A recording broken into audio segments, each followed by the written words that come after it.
evening, everyone. Welcome back to another Evermore podcast, your Newcastle United podcast, live exclusively on the Slide Rule Pass YouTube channel. I'm back, Chris. I'm back hosting. Thank God. Every time I host, we win a game. I'm not saying anything, lads. I'm not saying anything. But I'm joined again by PK, the Lynchman, and Adam. How are you, boys? Yeah, good. Doing well. Mate. Good, man. Great to see you back in the host and chat tonight. I know, mate. I know. I'd much rather be doing this than working. God, what a pain in the arse that was, mate. But I'm just happy to be back. Drinking as well. I'm just happy to be back after a win, lads, as well, which we'll get stuck into in a minute. So just a little bit of housekeeping before we get stuck in, guys. If you've just tuned in for the first time, thank you so much for checking us out. Please remember to click like and subscribe, help the channel grow. We're looking to try and get past that 200 subscriber mark. It'd be absolutely brilliant if you can do that. We've got a really, really good show ahead of us today. Obviously, we're going to talk about the game. We're going to talk about Newcastle United in general. And we've also got a special guest joining us who's waiting in the waiting room right now to discuss a very topical situation at the minute, which is from Wor Flags. So let's just kick it off, lads. Wolves review. We won the game Friday night under the lights. Paul, if you can remember anything about it, because you were drinking from about 4 o'clock, weren't you, mate? What an unbelievable victory it was, mate. And the next question is, are we safe as well, buddy? Over to you, PK. Yeah, you know what? For a game that was pretty drab, I thoroughly enjoyed it. The atmosphere was just electric from the minute you walked into the ground, and the flags was just phenomenal. I know we'll give some kudos to Thomas a bit later on when he comes on. But Wolves, who were, I think, 4 points from Champions League or 4 points from fifth, just didn't turn up. They didn't turn up looking for a win. They weirdly, so I said at half time, I said, we've had about 65% possession here. We just seem to have all the ball, and Wolves couldn't get anywhere near it. And then I saw the stats at half time, and it said we'd had about 48%. I just couldn't believe it. I literally thought we controlled that game from start to finish. We never really looked in any danger of losing it. And it just seemed that oddly and tactically for them, they came for a point, and we were comfortable. Yeah, it was a penalty to win it. We're a bit unlucky with the offside goal for the first Chris Wood fluke, I suppose, when he was on his arse, wasn't he? Went for the ball. But yeah, are we safe? Yeah, 100%. We were safe before the game. We probably, I think Adam called it last week, we could probably get no points for the rest of the season and still be safe now. 10 points clear with what, 21 to play for? We'll be fine. Absolutely safe. Looking forward to the summer.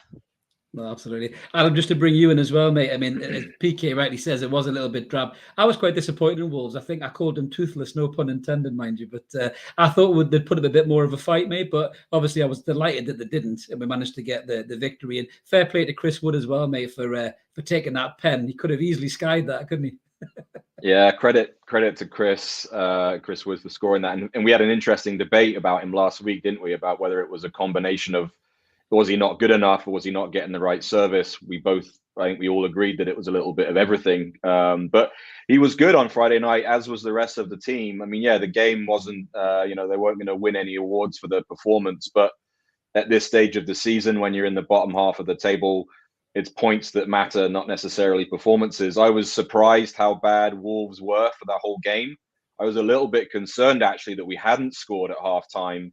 Because I just didn't think Wolves could possibly be as bad in the second half as they were in the first half. And there was about a 5-10 minute spell at the beginning of the second half where they looked much better, and I was a bit worried. But then we really took back control of the game. Certainly, we played most of the game in their half of the pitch, which was great. They kept trying to play it out of the back. It wasn't working. Our press was phenomenal again, which was a revelation after the Spurs game, how bad that performance was. So yeah, I was really, really excited, really proud of the lads for winning that game. I think the atmosphere really showed what Newcastle United could be. That was a really great view into the future, hopefully, of what that stadium can be like under the lights, of course. I wish we could play every home game under the lights in the evening. I think we'd win all of them. I just think you could see in the build-up to that game, it didn't feel like a game we were going to lose at any point. Other than that one save that Bravka had to make from Silva in the second half, we were extremely comfortable. 10 points clear. Is the team in 18th going to get more than 34 points? Boy, I don't know. It may well be possible that we need 0 points to stay up, but I won't want 0 points. Another couple of wins would be nice, of course. Absolutely. And Lynchman, to bring you in as well, I think our manager won't settle for just sitting on his laurels and having no points anymore. I mean, even if we do look like we're safe, he seems to be a really professional manager that's going to get the best out of the lads. I think even Chris Wood after the game spoke about 40 points, didn't he? Getting to that target, which I thought was brilliant, to be fair, to hear that from the lads. He won't, and I've always said on several times on this show, we've got to target 10th this season. After that January window, I thought we were in a good enough position. Hey, Dan Wales, the fashion police, that's never going to go away, that is it. But no, I thought we were in a very good position after that January window to target 10th. And look, I don't want to go over the game in too much detail. The lads have done that very well, but just a couple of mentions for some individual performances that night. Bruno, of course, to all the plaudits, and rightly so. He was absolutely outstanding. I know we'll come on to talk a little bit about him in more detail later, but he was comfortably the best player on the pitch, head and shoulders above everybody else. They just didn't have that player in their side. You know, I know Ruben Neves wasn't available. He could have offered something more. But just want to talk about Chris Wood a little bit here. You've got to give this bloke massive credit for having that composure to put away that penalty when the game was looking to be heading for a 0-0 draw. And look, I think he did silence a few of his critics with that goal. Not many, but a few. He hasn't been very good for us this season. We all know that. But with two important goals, the other goal against Southampton, arguably, he's done exactly the job he was brought into doing this team, and that was to score a handful of goals that were going to keep us up. And if he can score, I don't know, maybe one or two more goals between now and the end of the season, even a couple of penalties will do. I think you have to say, for a short-term signing, he has been a success, not for the quality of the player, but for the importance of the goals, which have been incredibly important. And look, just to go back to your previous question about are we safe now, there's absolutely no way we're down now. No chance, especially after that Norwich result on Sunday. The bottom three, as they are, for me now, we're down. It's too little, too late now for Burnley. But yeah, overall, a massive 3 points. The performance just didn't matter. We just had to get that win. The fact is now we're 10 points clear with 7 games to go, and that's safety confirmed. Absolutely. I mean, for me personally, I'd probably like just one more win just to make it a little bit more kind of cemented, because the Premier League's so unpredictable this season. But as Stu rightly says in the comments there, you can see how much Can you really see Burnley catching us? Can you really see Burnley getting I can't. To be no fair. chance. No chance. I think when we signed Chris Wood, in all fairness, we really screwed Burnley over. I think they were relying on was it Veghorst or Veghorst? I was trying not to say Vigo like Ghostbusters 2 when I talk about the bloke, but they're expecting him to be a lot better than he was. But he's just, as you said, James, numerous times, he's just been really poor, hasn't he? Do you know, he's just hasn't been right for the Premier League. He's a poor man. He's a poor man. No, that's poor. That's very poor, mate, to be fair. But he never gets 90 minutes, Veghorst. Never gets 90 minutes. They hook him 65, 70 minutes. Yeah. I think we just go back very quickly, going back to Chris Wood there. You knew he was going to take the penalty, because when we had Everton at home at the back end of January, and we had a penalty given that went to VAR and that was disallowed, he had the ball on the spot, didn't he? So you knew he was going to do it.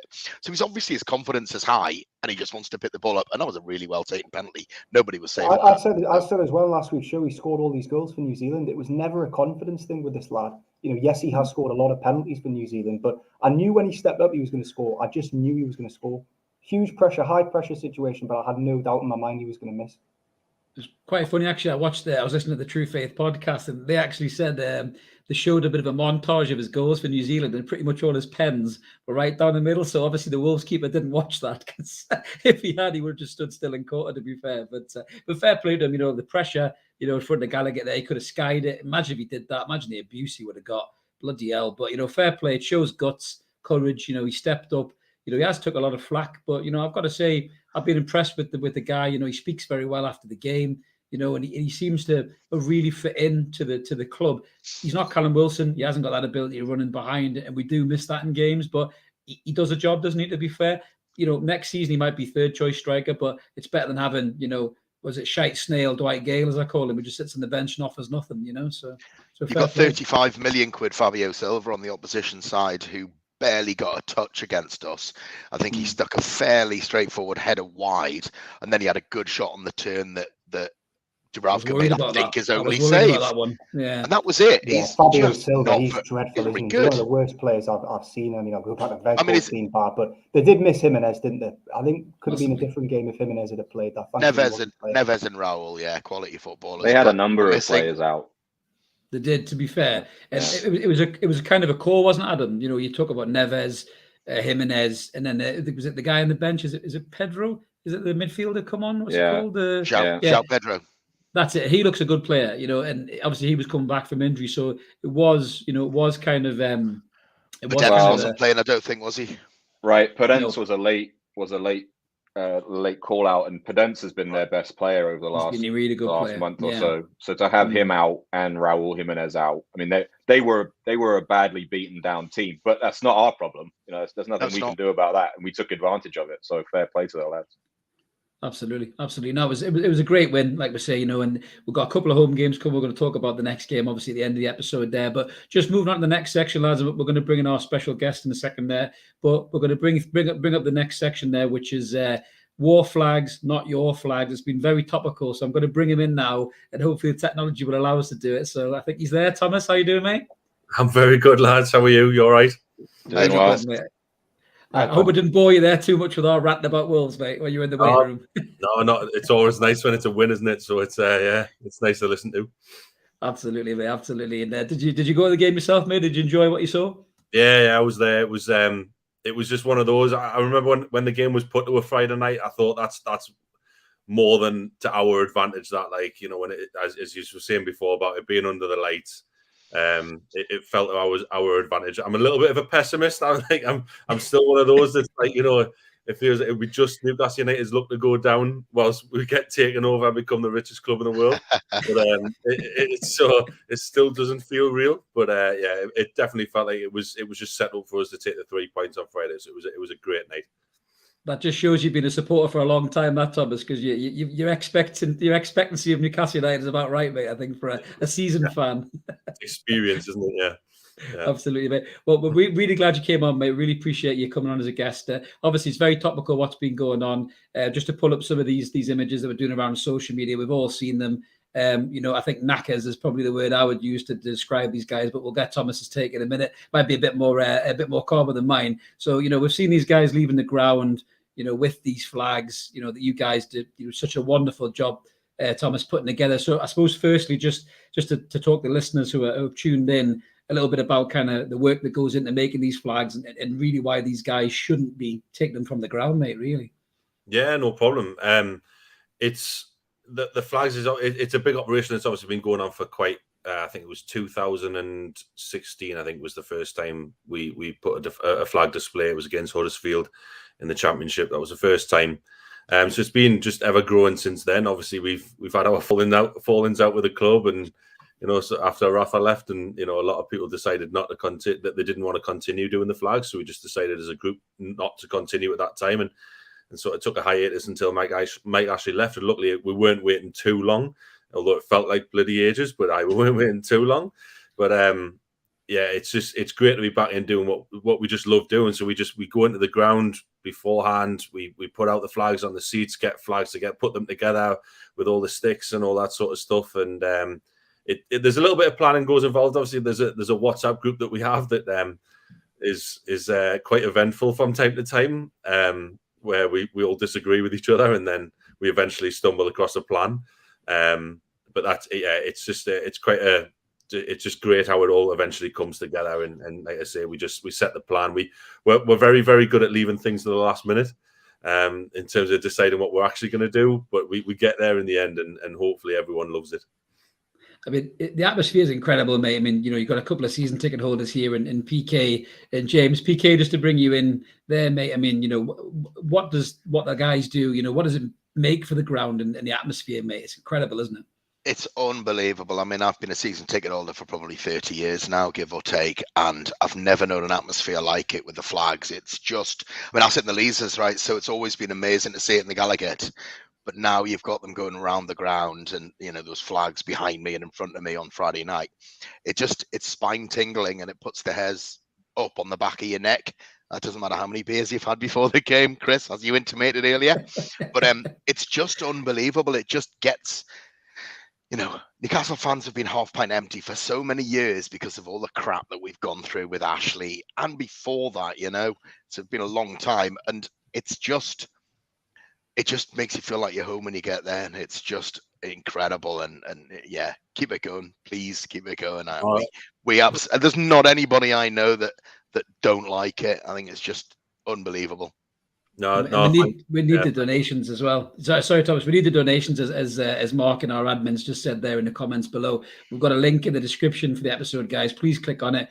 please donate to Wor Flags, and to bring Adam in there. Adam did exactly that, which was very noble, I thought, Adam, there, when some of the pictures of these knackers came on social media, especially your man there in the blue flag. It was brilliant to see, and this is just what it means to fans. I mean, Adam's on the other side of the world. If people don't know, he's not in sunny Newcastle there. He's on the opposite side of the world. And Adam's happy to, jump in and donate, like many other supporters are, to the cause. So well done, Adam. Yeah, I mean, it's the least I could do. I think I've said, before on this podcast and others as well, that I think as an exiled fan, if you will, someone who lives on the other side of the world, it's sort of like the best thing that we can do to be a part of the atmosphere on game day, is to feel like even a small contribution, £5, £10, whatever it is, you can see it out there on the TV screen. You can see it live when they're showing the games, that the flags are out there. I want to ask Thomas a quick question. It was a big day for you on Friday. Obviously, you were part of the trust group that met with the owners in the afternoon. But then even before the game, I saw a picture of Mirdad with you guys from Wor Flags as well. So tell us, if you would, a little bit about that conversation with the Flags group, and then sort of how you now coordinate with the ownership group after the takeover. No, absolutely, mate. It definitely was a weird day. It certainly wasn't a normal Friday. But it was, so Mirdad actually got in touch with us on Twitter. He just sent us a DM and just said, look, it would be great to meet you before the game against Wolves. And obviously, we're not really in it for the plaudits or anything like that. We just love doing it. But obviously, we were bound to take him up on that offer.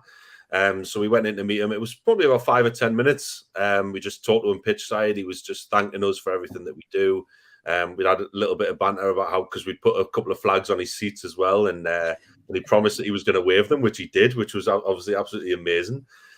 He was just basically asking how they can help us, in terms of how can they make our job easier. I think the one thing that I stressed to them, not just in the meeting at pitch side, but in the meeting with the trust as well, because the flags came up then. We're fan funded, and that's the best thing about the Flags, and it needs to stay that way. We don't ever want to be funded by the club in terms of the club give us the money to buy the flags. We don't ever want that. It's pure, it's authentic when it's done by the fans, and that was one thing that we stressed to them. I think that made them probably love us even more, that we weren't going begging for anything. But it was it was great to know that they're there if we need them. If there's any other project that we want to go on, there's certain things that we would like to do as a group, and we would like to have that will need the club's help. But it's just nice to know that they're there, and that they're willing to listen to us and willing to work with us. It was it still feels a bit surreal given where we were 6 months ago, but so it was just incredible. Had you tried to engage with the predecessors at the club, Mike Ashley and Lee Charnley, in a similar manner? And if so, what was their response? Basically, no. We never really tried. We kept it away from them. We know that Lee Charnley liked the Flags. We worked with Lee Marshall quite a lot, who's support liaison officer, and Lee's just been unbelievable for us, to be honest. With the Flags, he's been absolutely incredible, been a massive help. So we always knew that the club loved what we did. We saw it anyway because they always used pictures of the Flags in how they pushed their own PR. I think that was one thing that annoyed us at the time when Rafa left. That they were sort of using the Flags for their own PR, and we were getting nothing back out of it as fans. But now it definitely feels like we're all pushing in a similar direction. I'll go back to a point you made before, Paul, about we're now being in the Leazers. We always used to focus on the Gallagher, and that was one thing. We wanted that home end, like you get around Europe. Like it's a boring one, but like Dortmund, for example, the yellow wall at Dortmund, we wanted that in the Gallagher, but it definitely felt after the takeover that we were missing a trick by just not expanding that little bit further and actually getting everyone involved. And I think at times we were a little bit skeptical as to how it would work. The East Stand and the Millburn takes a little bit of flack as to what the atmosphere is like in there, and that they might turn their nose up at a few Flags turning up on their seat. But the response. Well, I'll sit in the Millburn Stand, mate, and it's absolutely brilliant. Now the great addition. Cheers, James. It definitely it's one of those, mate. It's like it's just a bit surreal, isn't it? When you actually branch out and you take in all these stands and you get the response that you get, and it's just. I remember when we first did the East Stand, I was stood in the middle with the Ukraine banner that went out, and there was a lady behind me. She had a phone out, and like, I don't want to say older people, but when they're struggling on their phone and they don't really know what to do. I was having to point her towards the Wor Flags website to see how she could donate and all that sort of. She absolutely loved us, and it was just great to see. Absolutely great to see. It's superb, man. Has there been any kind of conversations with the club, Thomas, when you had that meeting about, these guys taking the flags away? Because this isn't the first time, sadly, is it, mate? This has happened. Was there a discussion about maybe, something going on over the tannoy just to advise people to leave the flags? Was that ever discussed? It wasn't, to be honest, mate, because it's one of the, we've tried to resist doing it, and we've tried to rely on social media to just push the message and hope people don't do it. We don't want to make too big a deal out of it because it is a very small minority. Yeah. But it's one of, we've tried to stay on the positive side of it. Obviously, now we realise that it is happening more and more often. If it continues to happen, then flags will just dwindle down, and we won't be left with any. So we do try to push that message. It's something that we're going to be thinking about in the future, though, as to what we can do. Try and come up with some sort of system that can prevent it even more. It's one of those where we're a little bit sympathetic if people don't know, but it's one of the, like, for example, the lad with the blue flag, like, it's pretty obvious that belongs in the stadium, isn't it? And it's just not being dished out to be taken home. But I suppose in the excitement of getting a win, like, you want to take a flag and you want to go into the city with a flag or whatever, fine, fantastic. Just bring it back. Just bring it back. Like, please. I think you're being too kind. I might well be, mate. I am trying to be a little bit diplomatic, I'll be honest, but at the same time, we have pushed the message, and this is why it's great. We've got, like, a lot of journalists on board now who have pushed it through their channels, which is fantastic. We just need to get the word out and hope that people see common sense. It's not on every seat. There's not a flag on every single seat. So if there was, then fine, take it home, because it's probably a present that's been given to you by the club or something like that. But when these are sporadic, they're not just gifts. They're not there to be taken home, and that's definitely the message we've tried to get across. Like, because like I said before, if they continue to do it, then we'll be left with none, and then it just means we have to keep asking for money, which we don't want to do. We don't want to keep asking for money for donations to keep the flags, to keep buying more and more and more.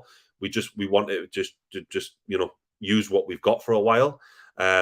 Because there's probably, especially now when, the cost of living's going up and all that sort of stuff, we don't want to keep asking for money for flags. But when we have, to be fair, we've received ridiculous donations from people. Like, it's just incredible the amount of money that does come in from time to time. It keeps it going, which is just amazing, because it means that we've got something to look forward to on match day.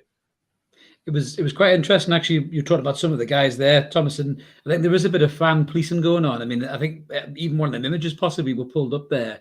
And there was a lad, I think he had a Yorkshire accent, he had kids with him, and he went to walk out of the ground, and it was obviously a collection of supporters said, "Listen, mate, you can't take that." And he did go back and take it back, apparently. And I saw some fans on Twitter actually sticking up for the guy because he was getting dogs abuse on the comments, as you would expect. But as you rightly say, your guy in the blue flag there, I mean, I don't know where he's going to put that. I mean, if I come home pissed with a flag, my wife would kick my arse if I put a 20-foot flag in the back garden. I don't understand what the hell it's not a traffic cone, mate. I don't know what he's doing. You know what I mean? I totally know what you mean.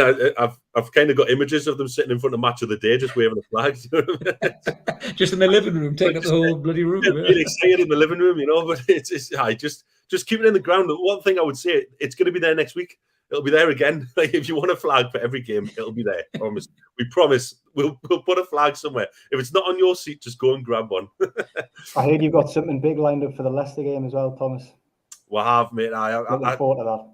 I hope you don't mind if I don't spill any secrets, because not at all. One of the things that we sort of like, that spontaneity, and people turn up and they've got something to look forward to. But one thing I will say is that it's a very pivotal moment, as we put on social media. It's a very pivotal moment in our history, and I think it's probably going to be quite an important lesson for people as well who might not know about it. It's just one of the it's not. One thing I'll say is it's not like Shearer or Keegan or Bobby Robson. It's not the usual names that pop up. It's something that's new and relevant to the time of year. So it's it's Fumaka, isn't it? You cracked it, PK. You spilled the beans. But it'll be really good. Like, and I'm really looking forward to Sunday. it must fill you and the lads, you know, and the whole team, Thomas, it must fill you full of pride, as Adam rightly says there. I mean, your flags are beamed across the world, you know, and they're associated with Newcastle United, you know, especially the new atmosphere. It's almost like, you know, a switch has been flicked, and Wor Flags has definitely had the finger on that switch.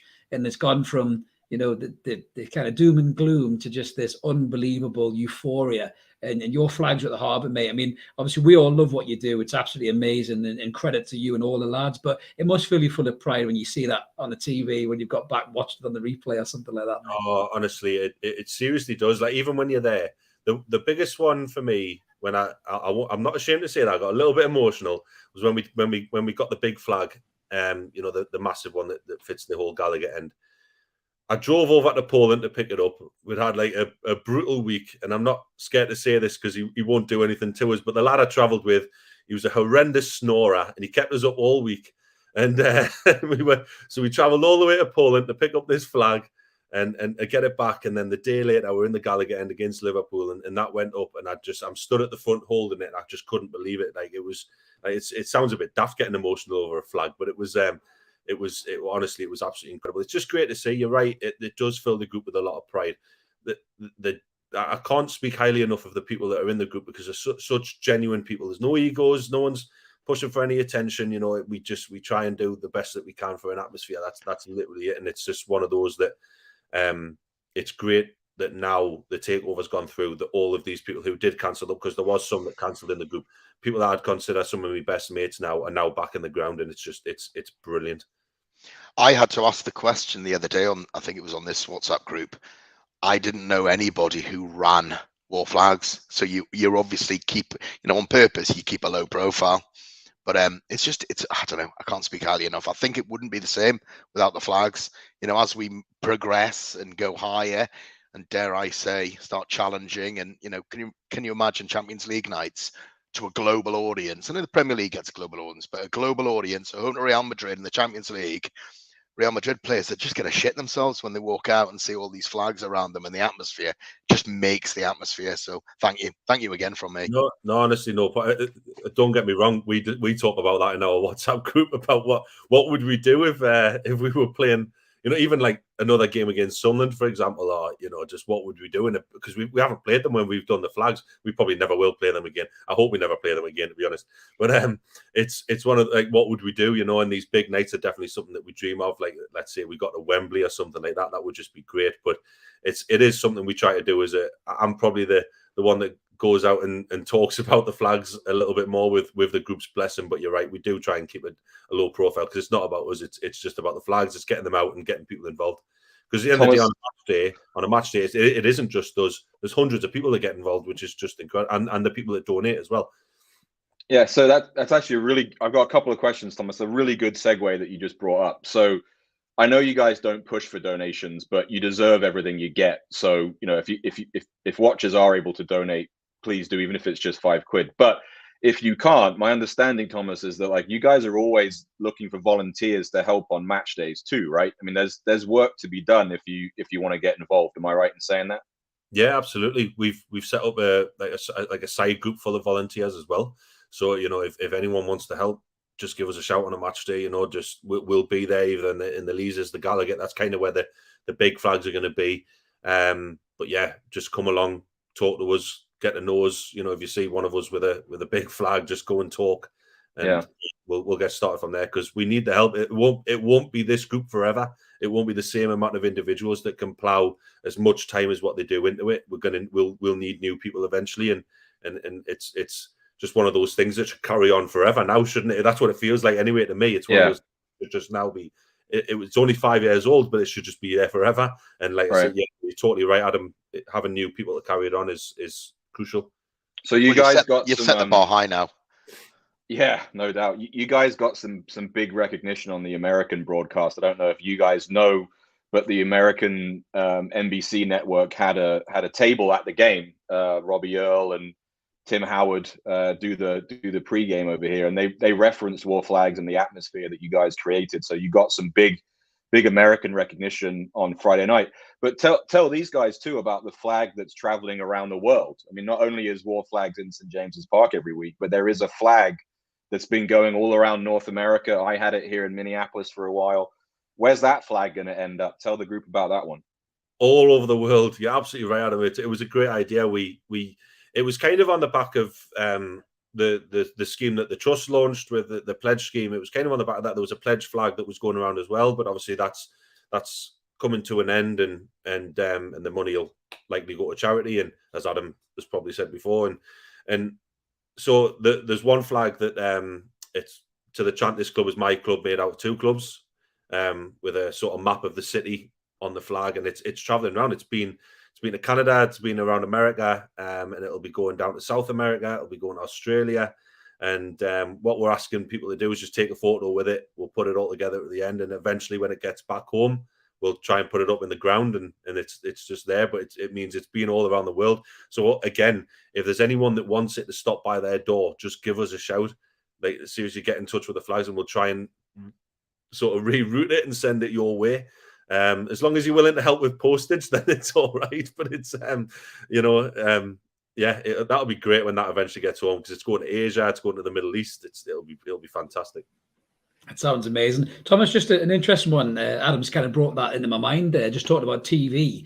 Obviously, we saw Sky Sports engaging with the guys from True Faith prior to the game, and Sky getting a little bit better with this. Is anybody reached out to you guys? I know Football Focus do a lot of really good pre-match shows where they do a recording. It'd be quite good to create the awareness, I think, for Wor Flags, and even to highlight why people shouldn't be taking them from the ground. Has anybody reached out to you guys for that at all, mate, from TV?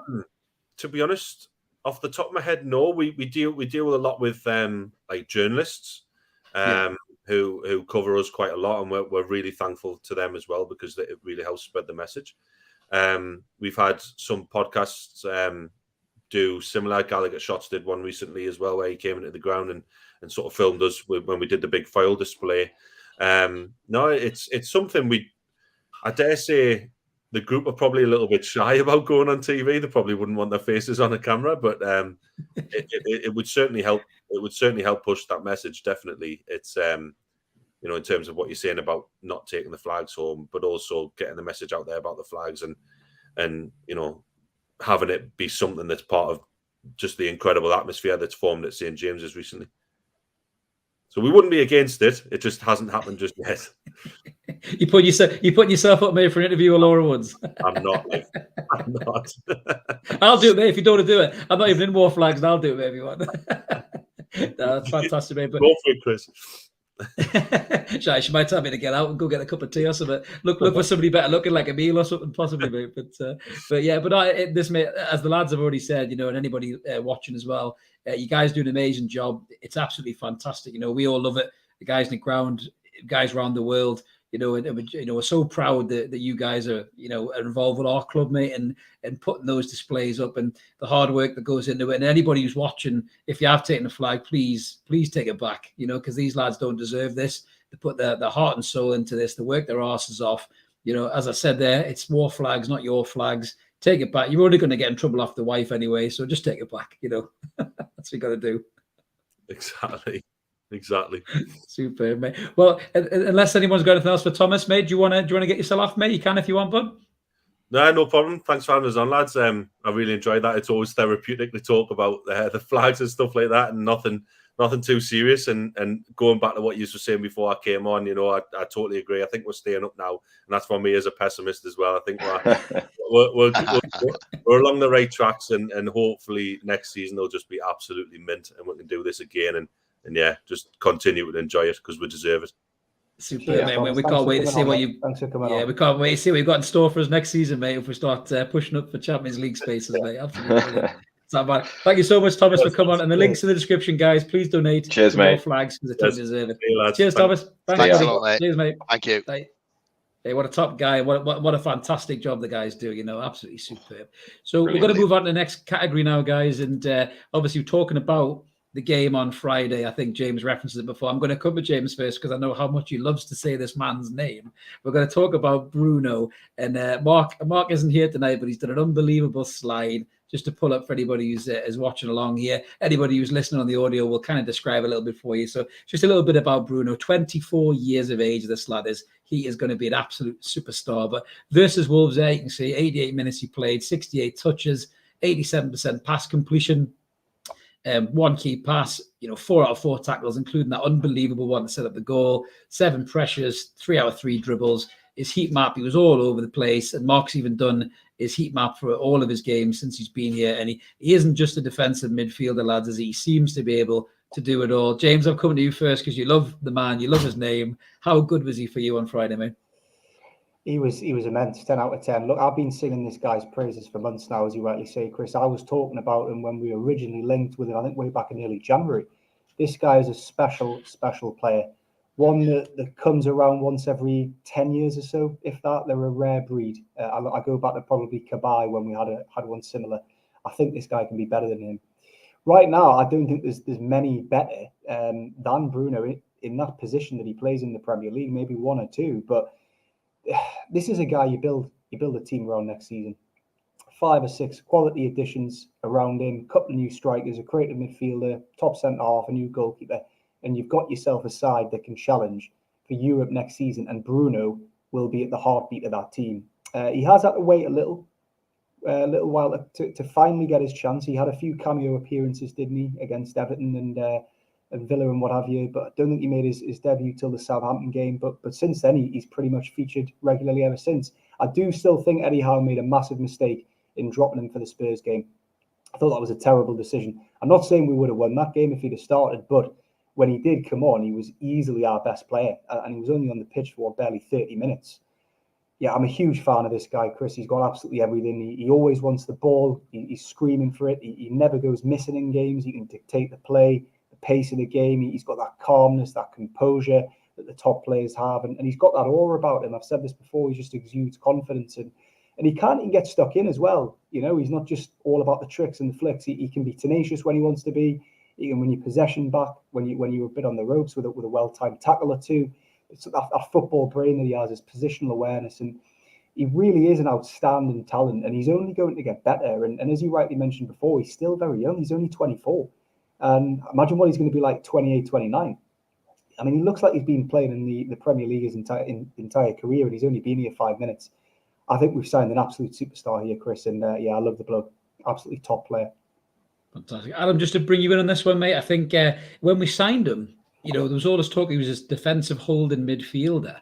But I've heard a few guys say this. He seems to be able to do everything, mate, doesn't he? I mean, if you stick him in that holding role, you almost take out everything else he can do. He can pass it like Shelvey, he can run like Willock, he can do Joe Linton's work. I just wish we had 3 more Brunos, mate, in the midfield. What a team that would be.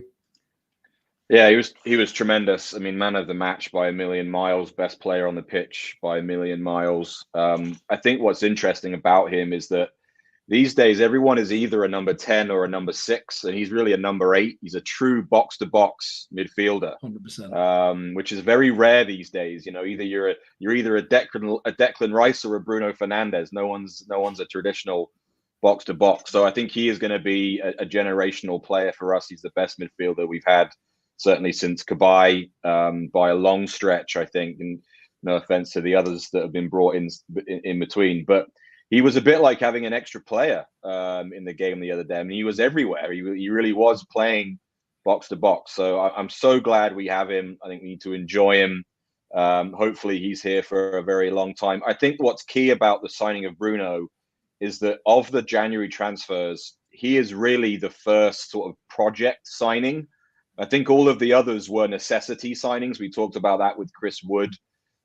Even Kieran Trippier, who's a very, very good right back, he's not going to be there 4, 5, 6 years from now. Whereas I think Bruno probably will be an important part of this project all the way from now until hopefully when we're lifting titles down the road. So I think that he is a generational player. We're very, very fortunate to have him. And he was really, really excellent on Friday night. I mean, really top class. So I was very, very happy.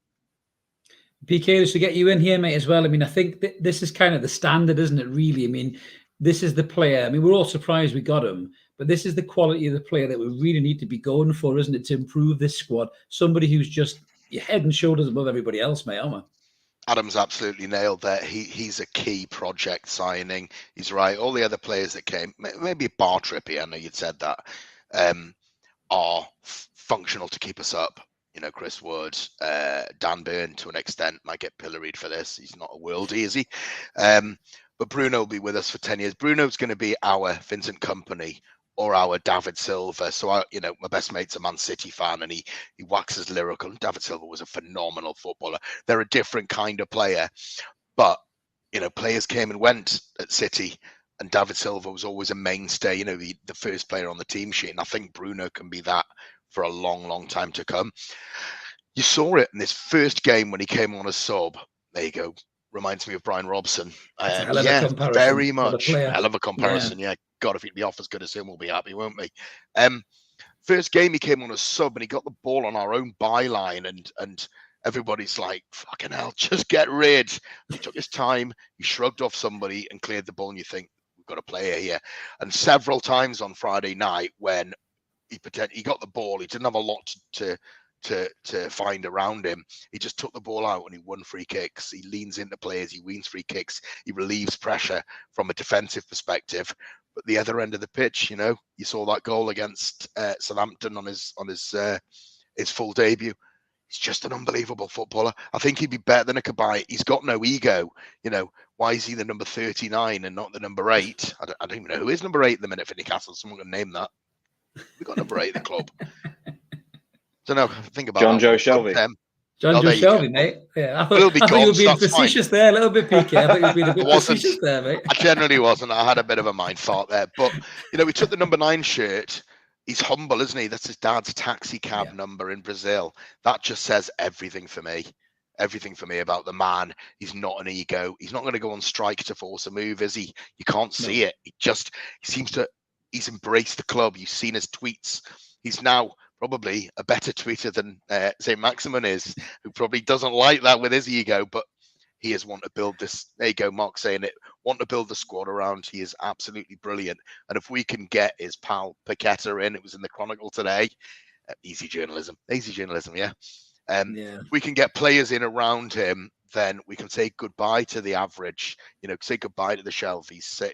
Say goodbye to the Isaac Haydens of this world and really progress next season. And as James said, if we can get those 6 or 7 players potentially of a similar ilk, we're going to leapfrog probably where the club thought we might be next season or the season after. So future's bright. You've got to look at the other teams as well. I mean, not that we really care too much about the top 4, but look at the problems Manchester United are having, for example. What they could have done with a player like that in their squad. Do you know what I mean? With incredible scouting. We've got to give it to the new regime to scout this guy, to convince him to come and sign for the project. And you look at him and he's so intelligent. He's ahead of everybody else. I mean, he even made Almiron look a bit better, to be fair, which I thought was a miracle in itself, to be honest with you. He very nearly signed for Arsenal, didn't he? I mean, we've got to remember that. Very close. Yeah, it was, wasn't it? Yeah. And for me, it's not just about, Man United's problem. We know Man United's problems. They've got very good footballers. They're all big egos. Paul Pogba's the worst of the lot, isn't he? He's got the worst attitude in the Premier League, right? They were very, very clever. And I think this will continue, whether that's come from Eddie Howe or whether that's come from, the owners of the club. They are really looking at the characters that they're bringing into this football club. Dan Burn's a good character. Trippier is a good character. These people are characters. Matt Target, he's not. There are no egos there, so there's going to be no toxicity. Now that might change as we start to pay players bigger wages. But I think I would much rather see people that would live and die for the shirt that maybe aren't quite as good than a Paul Pogba or even a Bruno or a Ronaldo. You know what I mean? Now it's a toxic club, and we couldn't be any further from where they are in terms of the characters that we've got at this club.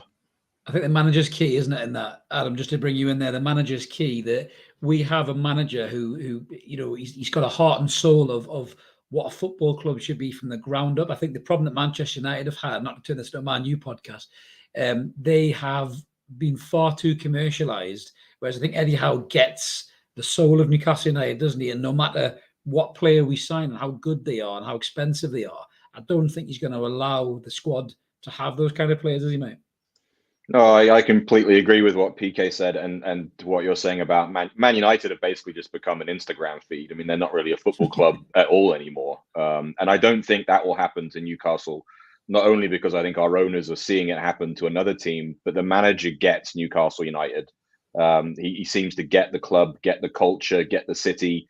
And those characters that PK mentioned are exactly what he did. Or what he got when he signed those 5 players. All of them had great character, including Bruno. So yeah, I completely agree. Absolutely. Well, we're going to move on then, lads, because the next game we've got coming up this Sunday is Leicester. Starting with you, Lynchman. Are you confident, mate? Are we going to batter the Foxes? Are we going to make Brendan Rodgers cry into his stand and tan, mate? Are we going to beat them? Very much looking forward to this one, mate. I'm taking you the game, which should be. You are, mate. I know I'm coming out of the woodwork, mate. I haven't been for quite a while, so yeah. Look, don't get me too drunk that the wife will tell me off when I come home. I hope you've got a good record of there, SJP, pal. Look, got a target of the 3 points, Chris. We want to finish as high as we possibly can now. And again, I'll go back to what I said earlier. I still think 10th is achievable, only on the condition that we win these next 2 home games. We've got a bit of a difficult run after Palace. Look, this isn't going to be an easy game. Historically, we have struggled against Leicester. Of course, we were battered by them earlier in the season. We've not beaten them at home in the league since 2014. If anyone remembers that game, a 1-0 win with a late goal from none other than Gabriel Obertan, if you remember that one, lads. That's going back quite a few years. But look, yeah. Obertan. Why is that game? Why is that game most memorable, other than the fact that Obertan scored? Can anyone remember? Good question. So the game was delayed by 60 minutes. It was the debut of the scoreboard which decided to hang down. Oh, yes. Yes, it was. Got on it. Forgive me if I'm wrong, but I'm pretty sure it was. And it gave us an extra round in the pub. Gave us an extra round in the pub. It was unbelievable.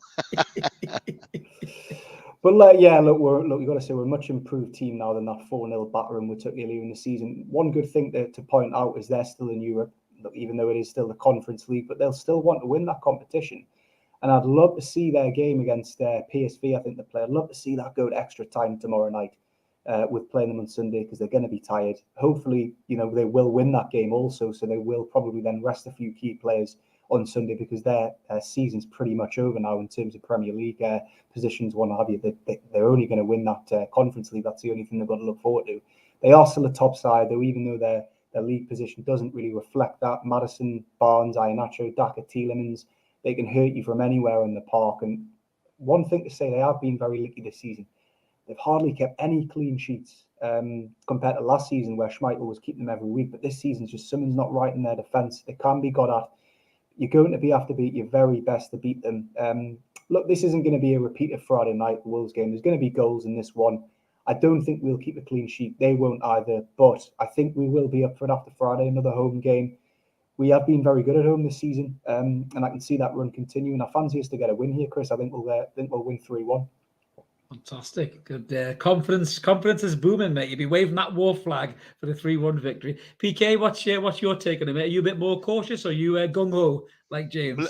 You know what? I don't think we're going to win 3-1. No, I think that they're no mugs. They went to Instagram Man United, didn't they, last weekend, and got a 1-1 draw. And did they have a goal disallowed? James Maddison had a goal disallowed, I think, for offside. Yeah, he did. They are no mugs. We thought we were going to go down there. We were on a little bit of a chance on a bit of a run, I think. And we got absolutely pumped 4-0. It was probably our worst display with Tottenham under Eddie Howe, wasn't it? We were absolutely shocking that day. We'll owe them one. Eddie Howe won't forget that. We'll owe them one for sure. And I think we're a lot better than we were back then. But you're right. They've got nothing to play for. I didn't realise we were playing PSV. Is it the second? It's the second leg, isn't it? On Thursday night. 0-0 on aggregate. So I think they've got a home game tomorrow. So are they at home? Are they? It's a shame they're not away. A bit of travelling wouldn't do them any good. Yeah. But as Mark says, they're very weak at set pieces. They've conceded a lot from corners, and we've got Big Dan Byrne, haven't we? First goal for us. So in the Predictor League, I've gone for a 2-1 win. Sorry, they are away. I've just checked. My apologies. They are away. They're away. All right. Away. All the better. Yeah. All the better. Brilliant. Excellent. Let's hope they get a few injuries, shall we? But I think that it'll either be. I think we'll either win 2-1, which I've gone from the Predictor, or potentially more likely it could be a 2-2. But again, I think it'll be open. There's no pressure on either team, is there? And sometimes when there's zero pressure for teams, it becomes a better game. So either 2-1 win or 2-2 draw. Good show. Adam, what's your take on it, mate? Are you as optimistic as the lads, or are you a bit more pragmatic, mate, or what's your feelings? No, I'm all in. Get in. Go on, Adam. Gung ho. Come on. Very confident.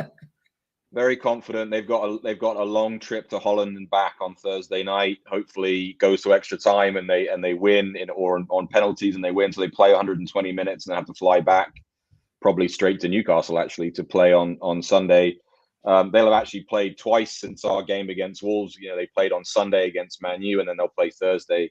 So yeah, James took a lot of my points. I think their only chance of getting back into Europe is probably winning the Conference League. I think they're 9th at the minute. So they're off the pace for the Europa League, obviously out of the top 4. They've got nothing to play for except the Conference League. So, hopefully they'll put all their eggs in that basket and we can sneak one by them. I think James is right. I think we will score. We'll also concede 2-1 or 3-1 to us. I'm very, very confident, excited about it. Yeah, and just to talk about Stu's comment there, I really hope he gets lost with the baggage, Stu, to be honest with you, because Chowdhury is an absolute step backwards to us, as Mark rightly said in the admin there, having a chuckle about that. But no, lads, yeah, to be fair, we're right to feel the confidence, I think, after a great win, and it's kind of put us a bit more at ease. But I think PK is right. These guys are no mugs. I know they've got a tough game there away in Europe, but they are a good squad. They've got a hell of a lot of talented players. If Maddison turns up, he's one of them players that can win a game. He still looks like he should be selling shots in Falaraki for me. He's just a bit of a wanker, but he's a very good footballer, no doubt about that. But I'm a bit more, I suppose, reserved. My head says 2-2, my heart says 2-1. So I'm going to go with a 2-2 just to be pragmatic. And then if we do win, there'll be picture me and James on the Evermore Twitter having a pint and celebrate with a Wor flag in my hands, lads. But it'll be a tough game. I think if we can get the win, I think we're 100% safe, no doubt. We're arguably safe now. We've got Palace after that as well. So we have got games we can get results in here. And, it's nice to have this feeling, isn't it, guys, to go to these games without feeling too pessimistic. Yeah, very much. We've won 4 home games on the hoof now. Here's a quiz question for viewers. When was the last time we won 5 league games at home in a row? Probably the Championship. I was going to say probably, yeah. You would say probably Chris Hughton's season, possibly, maybe. Probably under Rafa in the Championship is maybe. My guess. But one for someone. Where's your start man when you need him? I know. Well, you'll be googling now as Keys will be going mad frantically. We better give him a minute or two there. But yeah, just as we're saying, guys, if you are tuning in for the first time and you're checking us out, we're a relatively new Newcastle United content page. Please consider subscribing. We've had a lot of subscribers jump on board recently. We really appreciate that. We're trying to deliver, fan content, from fans about the club that we all love. And we have some great guests on there, like Thomas from Wor Flags, which is brilliant. If you missed Thomas, watch it back on the replay. Fantastic lad. They do a great job. The link's in the description below. Please consider donating to Wor Flags because they're absolutely superb. But yeah, for me, guys, just to kind of close on it, it's great to just have the club buzzing, the fans buzzing. I think we are literally only one win away from 100% safety. I don't think anyone will catch us, as Adam rightly said before. I think you look at them bottom 3 sides and they're just very poor. I just can't see them getting the wins that are required to leapfrog us. But I suppose we're not mathematically safe, but I think we could all breathe a bit of a sigh of relief. And we'll be linked to a few players this week. What we'll probably do is cover a bit more of that next week, hopefully after a victory. And we'll talk about some of these names getting bashed around in the press. But for us, guys, that's time to say goodbye. So thank you so much for listening. Thanks, lads, for joining us and talking about Newcastle tonight. Always appreciate it. Yeah, cheers, guys. Look forward to seeing you on Sunday. Absolutely, mate. Yes, we'll have a couple of beers and let's keep supporting that team of McCoy United until then, guys. And thank you so much for listening. We'll catch you next week. Cheers, guys. Cheers. See you guys.